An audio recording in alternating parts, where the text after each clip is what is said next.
Hi అండి. అందరికీ నమస్కారం. Welcome to my channel. ఈ వీడియోలో ఏపీ ప్రభుత్వ ఉద్యోగులకు మరియు పెన్షనర్లకు జీతాల పెంపు 20% సమానమైన అదనపు పే కాంపోనెంట్ అంటూ అప్డేట్ రావడం జరిగింది.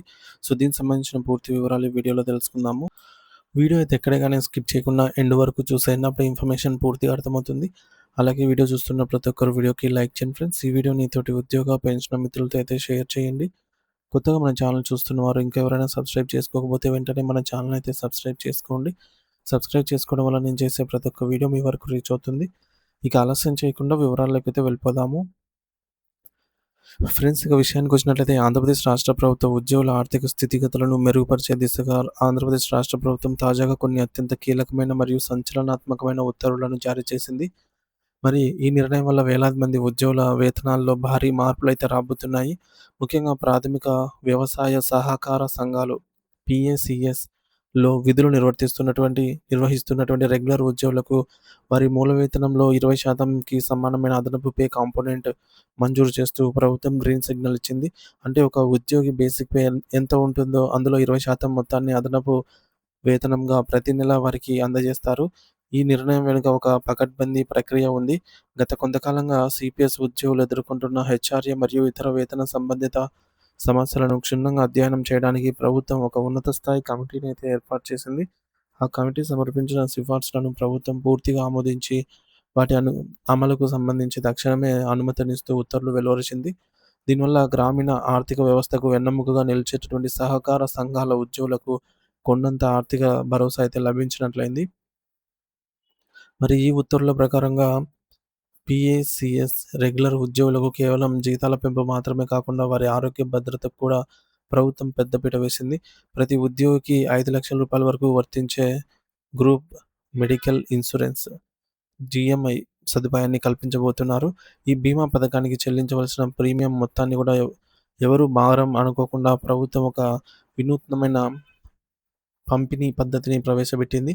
దీని ప్రకారంగా బీమా ప్రీమియంలో 30% మొత్తాన్ని ఉద్యోగి భరిస్తే 30% మొత్తాన్ని పీఏసీఎస్ సంఘం మరియు మిగిలిన 30% మొత్తాన్ని జిల్లా సహకార కేంద్ర బ్యాంక్ డీసీసీబీ భరిస్తాయి. మరి ఈ విధంగా 3 వర్గాల భాగస్వామ్యంతో ఉద్యోగికి మరియు కుటుంబానికి భారీ వైద్య భరోసా అనేది దక్కుతుంది. అయితే ఈ అదనపు వేతనం మరియు ఇతర ప్రయోజనాల ఖర్చులను ప్రభుత్వం నేరుగా భరించదు. సదరు పీఏసీఎస్ సంఘాలు తమ రుణ మరియు రుణేతర కార్యకలాపాల ద్వారా ఆర్జించే సొంత నిధుల నుంచే ఈ భారాన్ని భరించాల్సి ఉంటుంది. అంటే లాభాల్లో ఉన్న మరియు సొంత ఆదాయం కలిగిన సంఘాలు తమ ఉద్యోగులకు ఈ బెనిఫిట్స్ అందించడానికి అర్హత పొందుతాయి. ఈ కొత్త ప్రయోజనాలను మే నెల 1వ తేదీ నుండి అమల్లోకి తీసుకురావాలని ప్రభుత్వం స్పష్టంగా సూచించింది. ఈ ప్రక్రియను మరింత పారదర్శకంగా నిర్వహించడానికి రాష్ట్ర వ్యాప్తంగా ఉన్న ఈఆర్‌పీ మరియు హెచ్ఆర్ఎంఎస్ డేటా ఆధారంగా ఒక సాధికార కమిటీ లబ్ధిదారులను ఖరారు చేస్తుంది. సో, దీనివల్ల అర్హులైన ప్రతి ఉద్యోగికి ఎటువంటి జాప్యం లేకుండా ప్రయోజనాలు అందుతాయి. ఇక్కడ గమనించాల్సిన మరో ముఖ్యమైన సాంకేతిక అంశం ఏమిటంటే, ఈ పెంచిన 20% అదనపు వేతనాన్ని కేవలం అదనపు పేగానే పరిగణించాలి కానీ, దీనిని మూల వేతనంలో కలపకూడదని ప్రభుత్వం నిక్కచ్చిగా పేర్కొంది. దీనివల్ల భవిష్యత్తులో ఇతర అలవెన్స్‌ల లెక్కింపుల్లో ఎటువంటి ఇబ్బందులు రాకుండా జాగ్రత్త పడ్డారు. అలాగే ఉద్యోగుల పదవీ విరమణ ప్రయోజనాలైన గ్రాట్యుటీ సీలింగ్‌లో కూడా భారీ మార్పులు చేశారు. గతంలో గ్రాట్యుటీ గరిష్ట పరిమితి రూ. 2,00,000గా ఉండగా దానిని ఇప్పుడు ఏకంగా రూ. 4,00,000 అంటే రెట్టింపు చేస్తూ ప్రభుత్వం నిర్ణయం తీసుకుంది. ఇది ఉద్యోగుల సుదీర్ఘ సర్వీస్‌కు దక్కిన గౌరవంగా భావించవచ్చు. మే నెల నుంచి ఈఆర్‌పీలోని హెచ్ఆర్ఎంఎస్ మాడ్యూల్ ద్వారానే ఈ యొక్క ఆర్థిక సంక్షేమ అంశాలన్నీ కూడా అమలు కానున్నాయి. మరి దీనివల్ల అవినీతికి తావు లేకుండా నిధులు నేరుగా ఉద్యోగులకు చేరతాయి. అయితే ఈ ప్రయోజనాలన్నీ పొందాలంటే పీఎస్‌సీఎస్ సంఘాలు ప్రభుత్వం నిర్దేశించిన నిబంధనను తూచా తప్పకుండా పాటించాల్సి ఉంటుంది. ఒకవేళ ఏదైనా సంఘాలు నిబంధనను అతిక్రమిస్తే అక్కడ పనిచేసే ఉద్యోగులకు ఈ వేతన పెంపు, గ్రాట్యుటీ పెంపు లేదా మెడికల్ ఇన్సూరెన్స్ వంటి సౌకర్యాలు పొందే అర్హత ఉండదు. ఇది సంఘాలలో క్రమశిక్షణను మరియు జవాబుదారీతనాన్ని పెంచుతుంది. మరోవైపు రాష్ట్ర ఆరోగ్య శాఖ నిరంతరం శ్రమిస్తున్న కాంట్రాక్ట్ మరియు ఔట్‌సోర్సింగ్ ఏఎన్ఎంస్‌కు కూడా ప్రభుత్వం ఒక గొప్ప శుభవార్తను అందించింది.